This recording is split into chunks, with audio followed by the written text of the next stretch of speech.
Elle est morte à 87 ans, dans sa chambre à l'hôtel Ritz à Paris. L'hôtel où elle vivait depuis 34 ans. Pas de maison, pas de chez elle. L'hôtel comme seul ancrage possible pour un cerveau qui ne savait pas rester immobile.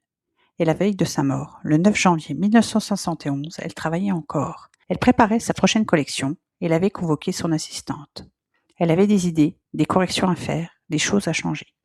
Son assistante, Lilou Marquand, a raconté cette scène dans ses mémoires. Mademoiselle était agitée. Elle n'arrêtait pas de se lever, de marcher, de toucher les tissus. « Je veux retourner à l'atelier demain matin de bonne heure. » C'est la dernière phrase qu'elle a dite ce soir-là. Le lendemain matin, elle ne s'est pas réveillée.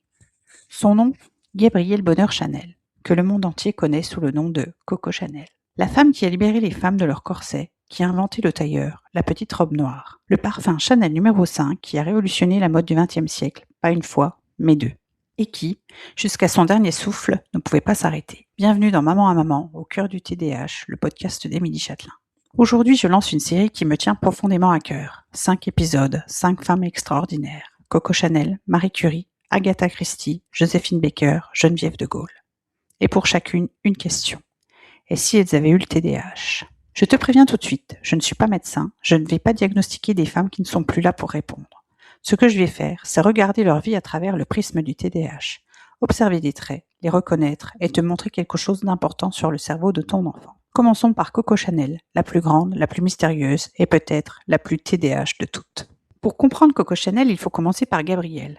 Gabrielle Bonheur Chanel est née le 19 août 1883 à Saumur, dans un hospice de charité. Sa mère est blanchisseuse, son père est marchand ambulant. Il vend des boutons, des lacets, des rubans sur les marchés de province. Première anecdote qui me frappe d'emblée. Coco Chanel a menti sur sa date de naissance toute sa vie. Toute sa vie. Elle disait être née en 1893. Elle avait 10 ans de moins dans ses déclarations officielles. Elle mentait sur sa ville natale aussi. Elle disait Auvergne plutôt que Saumur. Ce n'est pas juste de la coquetterie. Les biographes, notamment Justine Picardi dans Coco Chanel The Legends and the Life, publié en 2010, analysent ce mensonge comme une reconstitution identitaire. Une femme qui réécrit son histoire parce que la vraie est trop douloureuse à porter. Mais pour moi, ce que j'entends aussi là-dedans, c'est une impulsivité dans la gestion de l'image de soi, une incapacité à supporter ce qui est, tel que c'est, une volonté de contrôler la narration, maintenant, tout de suite, coûte que coûte. Sa mère meurt en 1895, Gabrielle a 11 ans. Son père emmène Gabrielle et ses 2 sœurs à l'orphelinat d'Aubazine, en Corrèze, un couvent cistérien tenu par des religieuses. Il les dépose et il repart. Il reviendra très peu, il ne les reprendra jamais vraiment avec lui. Dans ses propres mots, des décennies plus tard, à son ami Paul Morand, qui la cite dans L'allure de Chanel, elle dira « À 12 ans, on m'a tout pris et je suis morte. » Pas « j'ai souffert », pas « c'était difficile, je suis morte ». Cette intensité du ressenti, cette façon de vivre les choses à l'extrême, c'est déjà là. Coco Chanel passera 7 ans à Aubazine, 7 ans de silence, de règles strictes, d'uniforme noir et blanc, d'austérité totale. Et voilà l'anecdote que j'adore. Le double C, le monogramme iconique de Chanel. Il vient de là, des vitraux de l'abbaye cistérienne d'Aubazine. Les vitraux étaient ornés de motifs entrelacés qui ressemblaient à 2 C imbriqués. Petite, Gabrielle les regardait tous les jours. Elle les a gravés dans sa mémoire. 30 ans plus tard, elle en a fait le symbole le plus reconnaissable de la mode mondiale. Ce que l'enfance grave dans un cerveau TDAH ne disparaît pas, ça se transforme. En 1902, Gabrielle quitte Aubazine. Elle a 18 ans, ou plutôt, selon son mensonge officiel, 8 ans, mais passons. Elle va rejoindre sa tante à Moulins, dans l'Allier. Elle travaille comme couturière le jour dans une boutique et le soir, elle chante dans les cabarets. Elle n'est pas une grande chanteuse, elle le sait, elle chante faux sur certaines notes. Mais elle a quelque chose que la plupart des chanteuses n'ont pas, une présence, une énergie, une façon d'occuper la scène qui force les gens à la regarder.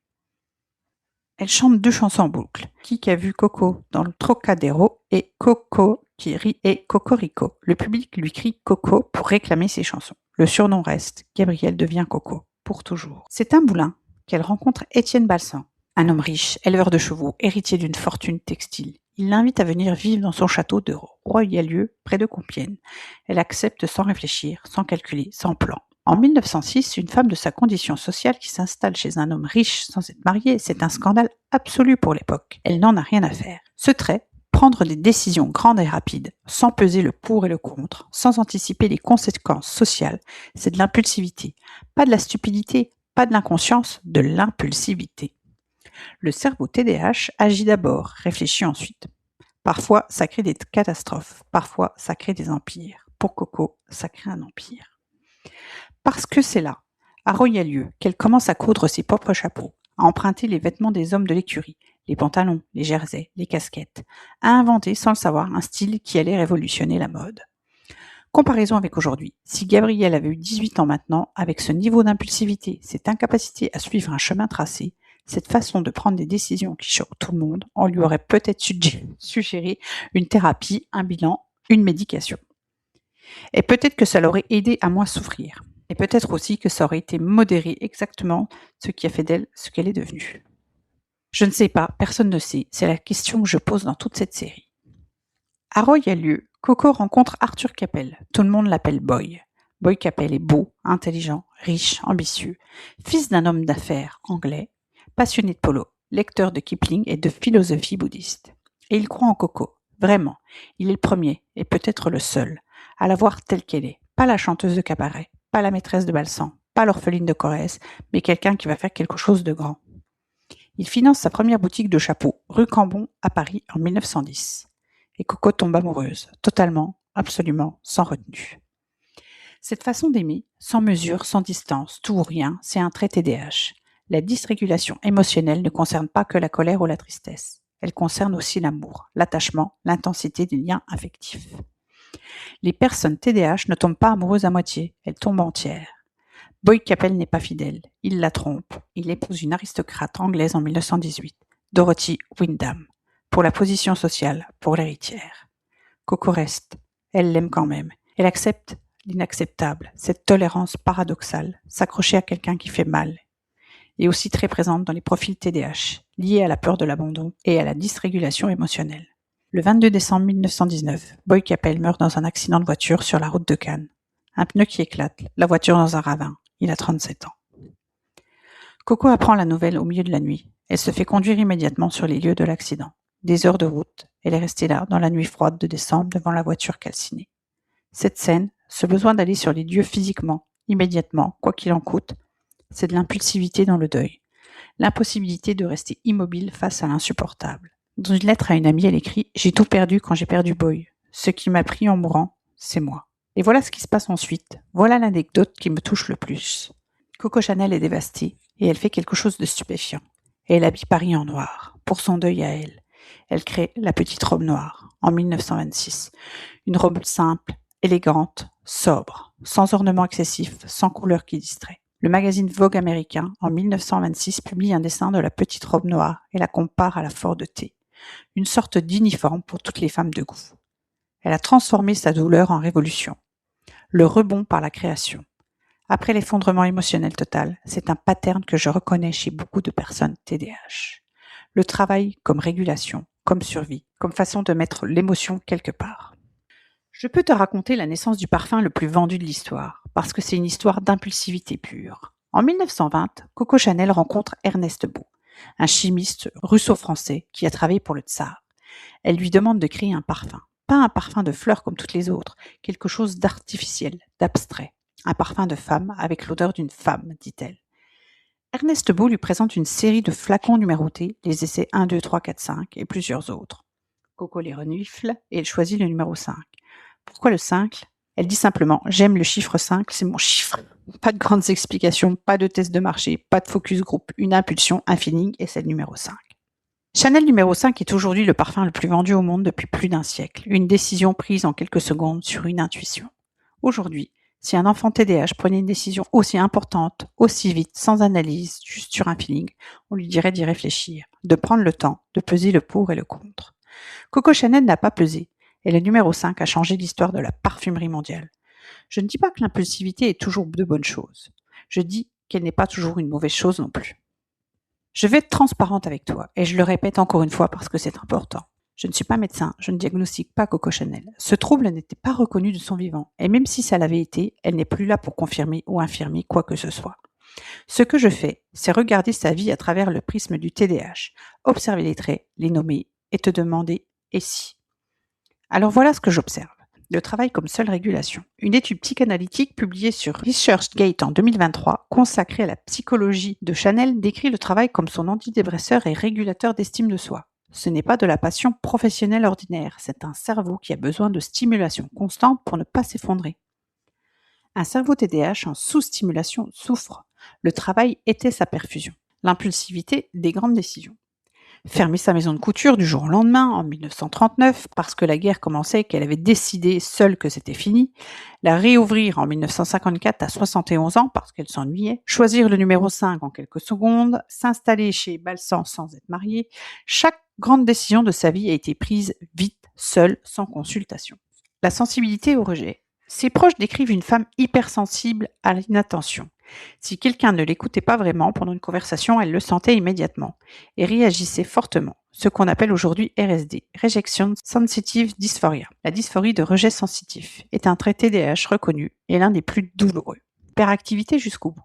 Elle n'a jamais eu de maison à elle. Elle a vécu au Ritz pendant 34 ans. Pas parce qu'elle n'avait pas les moyens d'acheter, parce qu'une maison, ça suppose une stabilité, un ancrage, un endroit où on reste. Son cerveau ne pouvait pas faire ça. Le tout ou rien.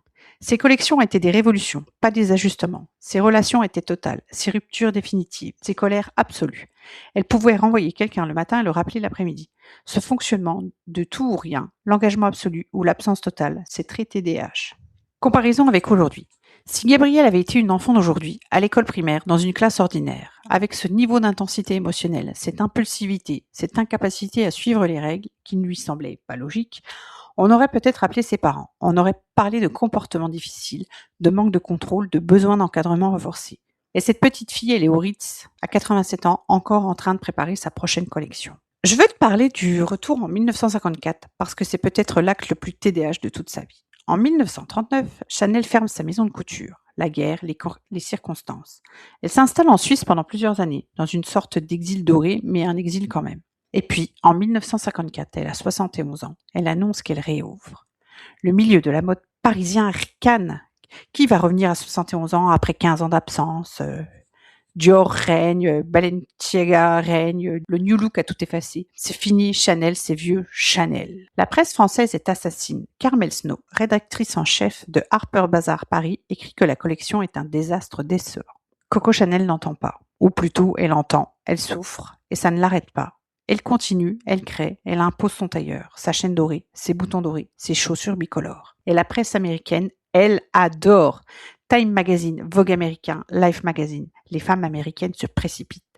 Le tailleur Chanel devient l'uniforme de la femme américaine élégante des années 60. En quelques saisons, elle est redevenue la reine incontestée de la mode mondiale, à 71 ans, après 15 ans d'absence. Quand on lui demande pourquoi elle est revenue, elle répond, avec ce qui est devenu l'une de ses citations les plus connues. Je m'ennuyais. Il m'a fallu 15 ans pour m'en rendre compte. Je m'ennuyais. Un cerveau TDAH qui s'ennuie, c'est pas juste inconfortable, c'est insupportable. C'est physique, c'est comme un manque. Le repos n'est pas une option pour Coco Chanel. Son cerveau ne savait pas faire ça. Et cette impossibilité de s'ennuyer, elle lui a valu un second empire, à 71 ans. Voilà ce que je veux que tu retiennes sur l'histoire de Coco Chanel, une petite fille abandonnée à 11 ans dans un couvent de Corrèze. Un cerveau trop intense pour son époque, une énergie que personne ne comprenait, des décisions impulsives qui choquaient tout le monde, des émotions trop grandes, une incapacité totale à s'arrêter. Et cette petite fille, elle a changé la façon dont les femmes du monde entier s'habillent depuis 100 ans. Sans diagnostic, sans suivi, sans maman qui comprenait son cerveau. Juste avec ce qu'elle avait, un cerveau câblé différemment dans un monde qui ne la comprenait pas. Imagine ce qu'elle aurait pu être si quelqu'un lui avait dit à 12 ans dans ce couvent froid d'Aubazine, ton cerveau est différent, pas cassé, différent. Et cette différence, c'est ta force. Peut-être qu'elle aurait moins souffert. Peut-être qu'elle aurait construit avec moins de douleur. Ton enfant qui ne tient pas en place, qui prend des décisions impulsives, qui ressent tout trop fort, qui s'ennuie dans les cadres qui ne lui conviennent pas, qui ne peut pas faire les choses à moitié. C'est peut-être un enfant Coco Chanel.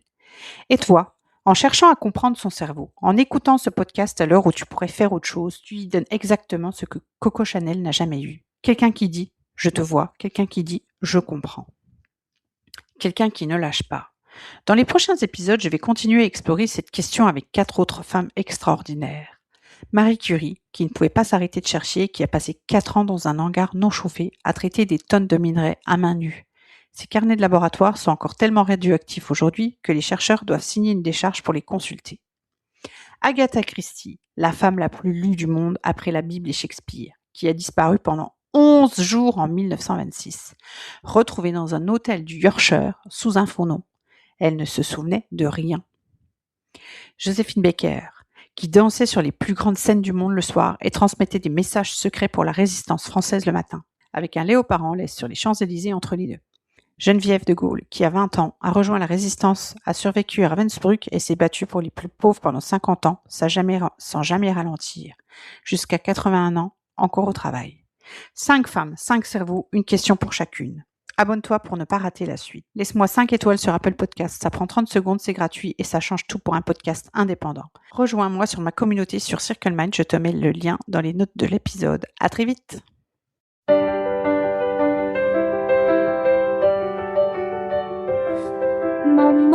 Maman au cœur du TDH, du chaos